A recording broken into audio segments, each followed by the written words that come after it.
హోంమంత్రి తెలంగాణ హోంమంత్రి రేవంత్ రెడ్డి డైరెక్షన్లోనే జరుగుతున్నది.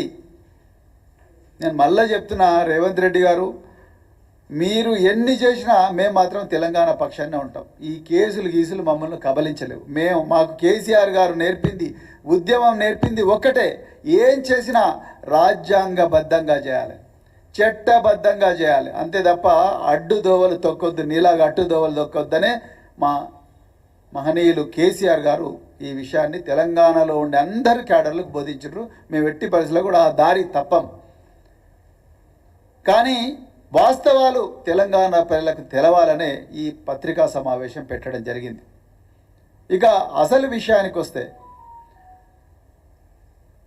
నిన్నగాక మొన్న వంశీ అని సిద్దిపేటకు చెందిన ఒక వ్యక్తి, ప్రభుత్వ ఉద్యోగి, ఒక 3 నెలల పాటు మాత్రమే హరీష్ రావు గారి, ఆయన ఆరోగ్య శాఖలో ఉన్నప్పుడు హరీష్ రావు గారి ఓఎస్డి కింద ఒక ఎంప్లాయీగా పనిచేసిన వంశీకృష్ణను పంజాగుట్ట పోలీసులు నేను చెప్పిన ఈ చక్రధర్ పెట్టిన కేసును పరిశోధించే ప్రక్రియలో భాగంగా ఈ వంశీకృష్ణను పిలిపించి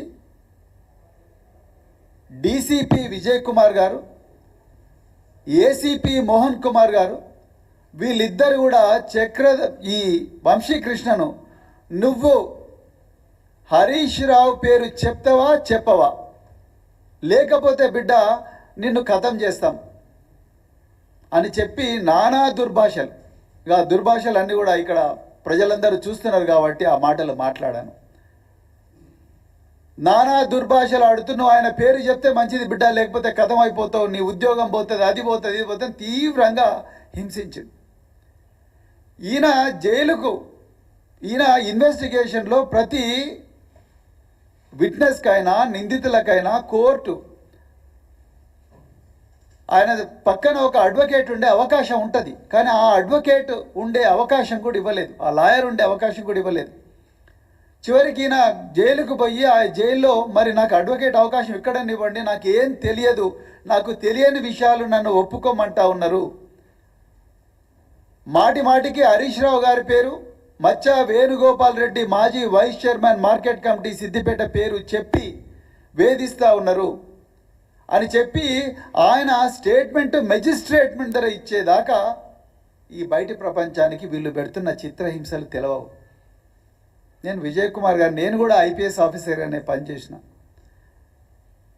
విజయ్ కుమార్ గారు మీరు కూడా ఐపీఎస్ ఆఫీసరే, మరి హైదరాబాద్ నగర పోలీస్ కమిషనర్ సిబి ఆనంద్ గారు కూడా ఒక ఐపీఎస్ ఆఫీసరే, డీజీపీ డాక్టర్ జితేందర్ గారు కూడా ఒక ఐపీఎస్ ఆఫీసరే. మరి ఒక ఐపీఎస్ ఆఫీసర్లు ఒక వ్యక్తి చేయని నేరాన్ని మళ్ళీ ఒప్పుకోమని 3-4 సార్లు చిత్రహింసలు పెట్టాల్సిన అవసరం ఏమున్నది? అంటే రేవంత్ రెడ్డి ఇన్ని అక్రమమైన ఆదేశాలు ఇస్తుంటే మేము చెయ్యలేము, ఇది మా వల్ల కాదు అని మీ పదవులు వదిలేసి మేము వేరే పొజిషన్లో పోతాం, మేము ఈ అక్రమమైన పని చేయమని ఎందుకు చెప్పలేకపోతున్నారు మీరు? ఇదేనా మీరు రాజ్యాంగంలో నేర్చుకున్నది? ఇదేనా మీరు చట్టపరంగా నేర్చుకున్నది? ఒక నేర చరిత్ర ఉన్న వ్యక్తి చక్రధర్ గౌడ్ గురించి కూడా 2 నిమిషాలు చెప్పాలి ఇక్కడ.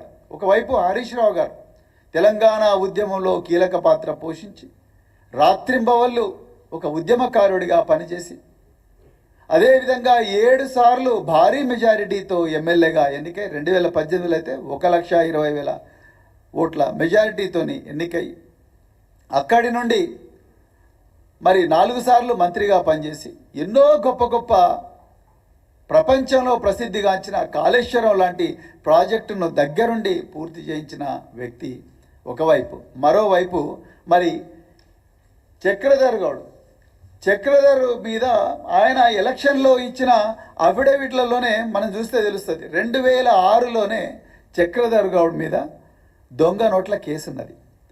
2006లో ఇంకొక దొంగతనం కేసు చక్రధర్ మీద ఉన్నది. 2014లో సైబర్ క్రైమ్ మోసాలు కేసు ఉన్నది. అదేవిధంగా 2019లో మహిళలపై దాడి కేసు ఉన్నది. 2020లో నిర్లక్ష్యపూరిత డ్రైవింగ్, అదేవిధంగా 2022లో సైబర్ క్రైమ్ మోసాలు, ఫోర్జరీ కేసు. ఎంత ఘోరం అయ్యా అంటే ఒక స్నేహితుడి భార్య మీద అత్యాచారం చేసిన కేసు. ఆ కేసులో సాక్షాత్తు మేజిస్ట్రేట్ ముందర 164లో వీడియో రికార్డింగ్ చేసింది ఈయనది. మెజిస్ట్రేట్ ముందర వీడియో రికార్డింగ్లో ఆ మహిళ, బాధిత మహిళ స్టేట్మెంట్ అంతా కూడా రికార్డింగ్ చేసిండ్రు.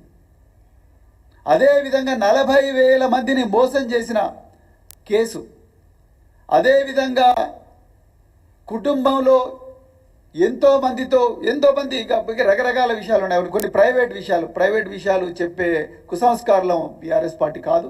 కానీ ఇతన్ని మొత్తం కూడా నేర చరిత్ర అంటే ఒక అత్యాచారం కేసులో, దొంగ నోట్ల కేసులో, అదేవిధంగా మరి ఎంతో 40,000 మంది నిరుద్యోగులను మరి ఫ్రాడ్ చేసిన కేసులో నిందితుడైన ఒక వ్యక్తి. ఇదేదో మేము సృష్టించిన కవిత్వం కాదు.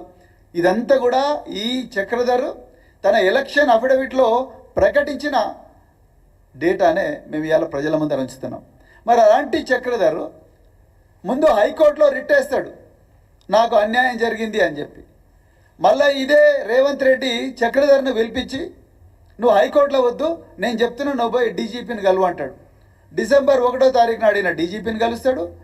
డిసెంబర్ 3వ తారీఖు నాడు డీజీపీని కలవంగానే డిసెంబర్ 3వ తారీఖు నాడు పంజాగుట్ట పోలీస్ స్టేషన్లో కంప్లైంట్ ఇస్తారు. చాలా ఎఫిషియెంట్ డీజీపీ గారు మన పోలీసులు. మరి మేమైతే ఇప్పటి వరకు 100 కంప్లైంట్లు ఇచ్చినాం మాకు జరుగుతున్న అన్యాయం మీద, ఇంతవరకు ఒక్క ఎఫ్ఐఆర్ కూడా కాలేదు.